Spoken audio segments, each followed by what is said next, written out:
everyone. We are the Group 6. I am John Angela Umaidong, and this is Precious Lady Pedro, Iris Maureen Ganagana, Jade Zelda, and our leader, Joshua Pineda. And we are here to present our cultivation and land environmental programs. So first is deforestation. Ano nga ba ang deforestation? Deforestation is pagkaubos or pagputol ng mga puno or halaman sa kagubatan. So ano nga ba ang mga causes ng deforestation? So first here is illegal logging. So yung illegal logging, it's unregulated logging practices contribute significantly to deforestation. So ginagawa nila yung pagputol ng puno without any consent or without any permission sa mga kagubatan. And next is land clearing. Conversion of forests of agriculture and infrastructure development is a major driver. So, yung mga gumagawa nito is yung mga business owners na planong magtayo ng mga infrastructure or mga company sa isang area na puno na like mga gubat, maraming plants and trees. Next is slash and burn. The destructive farming practice involves burning down forests to clear land. So ang mga gumagawa nito mostly is yung mga farmers, biniburn nila yung mga plants or crops dun sa isang area para malinis yung land nila. Impact of deforestation on inhabitants. Loss of resources. Deforestation deprives communities of essential resources like food, water, and medicine. So, pag nangyayari yung deforestation, siyempre, nawawalan tayo ng resources like foods and water, medicine. So, hindi lang mga tao ang apektado, pati yung mga animals sa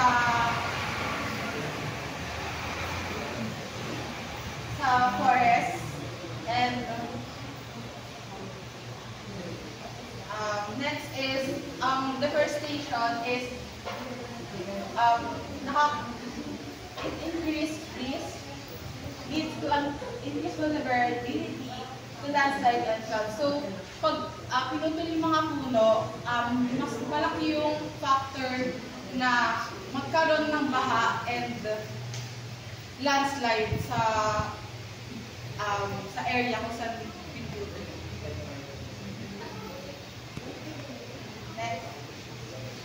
Next is impact on ecosystem. Meron po siyang dalawa. Una is yung habitat destruction and climate change. Yung una po is habitat destruction.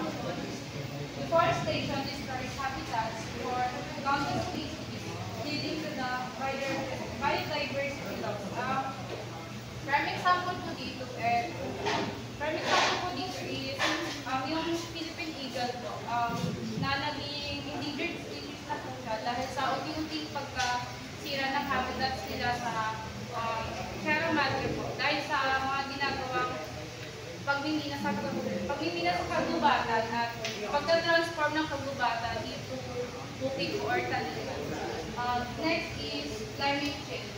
Forest play a crucial role in absorbing carbon dioxide, and deforestation exacerbates climate change. Yung mga puno po is parang air purifier na nagsasak ng carbon dioxide. Yung carbon dioxide po kasi is yung parang warmer siya ng earth, and kapag mas konti po yung puno, mas maraming naiiwan na carbon dioxide na mas nagpapainit ng climate natin. Next po is impact on sustainability. Deforestation leads to soil erosion and degradation, reducing its ability to support plant life. Halimbawa naman po dito is yung malakasang landslide or pagbaha. Kapag po, so yung sobrang pagpuputol po ng mga puno or yung sobrang po pagpuputol ng mga puno is nagiging cause po siya ng malakasang pagbaha o pag-landslide kasi po wala lang ugat sa mga ano natin, sa mountain. Tapos, nagkukos po yun ng pagkasira ng mga pananim ng mga magsasaka, and nagiging cause din po yun ng pagtaas ng mga bilihin dahil konti na lang yung crops na naaano. Next is sa solution naman, we suggest na magkaroon po tayo ng tree planting kasi kada nakakalbo po yung mga puno natin, nagkakaroon tayo ng mga natural disaster gaya ng El Nino. And then, next naman sa street regulation, syempre pag-iipitan po natin yung illegal lagi. Kasi kapag lagi natin pinuputol yung puno, nagkakaroon po tayo ng baha, which cause that problem.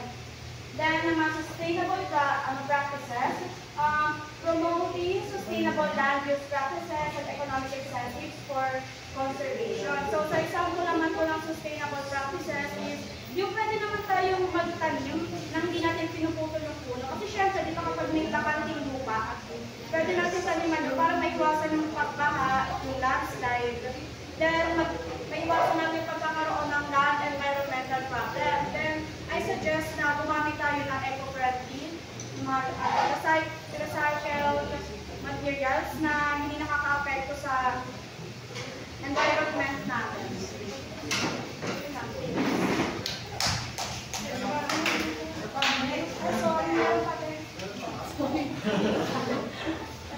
Next naman, explain po namin sa intensive farming and soil erosion. Loss of soil erosion. Over-cultivation and waterproofing, repeated planting, the ground, soil erosion. So ano ba yung...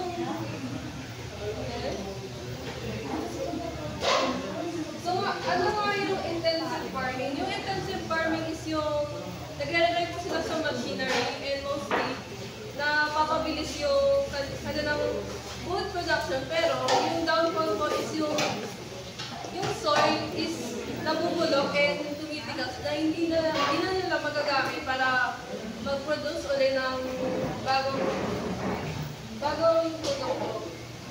And yung sa ano naman, monocropping, ito yung paulit-ulit na pagtanim ng isang lagi, pero pag paulit-ulit sa binanik, mas lalong nasisira yung soil dahil pare-parehas na-overflow ng minerals yung kanyang nawawalan ng minerals yung soil kasi paulit-ulit na lagi yung plant na yun tinatanim kaya nabubulok yung minerals. Then, excessive chemical use. Ito po yung paggamit ng mga fertilizers na pwedeng maka-harm ng pananim nyo. And pag sobrang ko sa fertilizer, pwede po itong mag-cause ng chemical reaction na pwedeng makalason ng produkto at makagawa ng makadistop ng microorganisms. Then, deforestation. Sinabi nga ni De Pedro about sa deforestation. Dahil nauubusan tayo ng magandang soil, hindi na tayo pwedeng makapagtanim na maka-replant ng mga bagong plants na pwede natin gamitin. And then, yung climate change is yung weather events working in the soil erosion. Ito yung climate, alam na po natin yung climate change na palagi may bagyo, may mainit. Kaya, maganda yung climate change sa pagbulok ng soil kasi sa unang araw, mainit, tapos susunod malamig, palagi na siya nagbabalance yung soil na yun.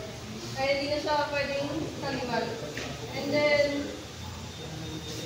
next, impact on habitats. Unang-unang maapektuhan nito sa mga farmers dahil unang-una, yun nga, masisira yung mga paraning nila, then maapektuhan yung mga araw-araw nilang pamumuhay. Then, pangalawa naman is mga communities. Bakit? Kasi po, once po na nasobrahan pa sa pag-fertilize, maapektuhan nito yung lupa, then pag umulan, pwede siya mapunta sa lake or sa dam or malapit, kung saan siya malapit. Next is impact on ecosystem. First is soil fertility, loss of beneficial microorganisms, reduce and natural fertility. Ito nga, kaya yung sabi ko is yung pag umulan, pwede siya mapunta sa ilog or kung saan siya malapit. Then is air quality, increase dust, storm affect air quality. Ito is maapektuhan yung maapektuhan yung hangin dahil sa mga maapektuhan yung hangin dahil sa mga nilalagay na kung ano-ano sa halaman. Next is water scarcity. Soil stewardship, ability to retain moisture. Ito yung sa lupa naman. Ito yung pagkabulok ng lupa or lagi siyang moist. Next. Yung impacts na soil erosion sa sustainability. Unang-una, economic losses. Siyempre, kawawa naman yung mga farmers natin na nawalan ng negosyo dahil sa soil erosion. And siyempre, yung mga panin nila nawawala. At tabo sila ng pwede kainin nila. Next is long-term vegetation. Lalo sa future generation nila, nagirapan sila para mag-benefit ng bagong soil para may long-term na tayo. So ano nga pala mga solution para ayos ito? Una-una, babawasan natin ang paggamit ng mga chemical fertilizer. And let's promote the use of organic fertilizers para maging healthy ang ating mga kainin at sa mga kakain. Next is reforestation programs. Sa pagtatanim ng panibagong mga halaman ay makakatulong tayo sa ekonomiya natin at sa bansa. Next is sustainable land use policies. Let's practice the proper use and pagkatsayo ng mga halaman sa lupa upang iwasan natin yung erosion na intensive farming. That's all.